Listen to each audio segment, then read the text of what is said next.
Email Blaster's List AI has the ability to automatically clean and verify your email lists. It's recommended to do this periodically to ensure that dead data that could harm delivery for everyone is automatically removed.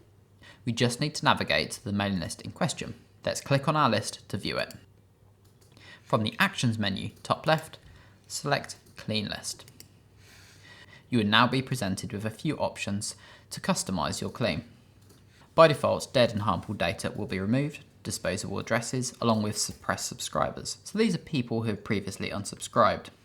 You can also optionally ask to remove generic addresses, these are sales at, info at addresses, and known consumer addresses like Hotmails and Gmails. On the left hand side here, the system will tell you how long it's likely to take to clean your list. So in this list, Email Blaster thinks it will take around 3 minutes. And it also tells you when your list was last cleaned. When you're ready to request the clean, click on Clean List. Okay, that's great. A job has now been requested to clean and verify your list.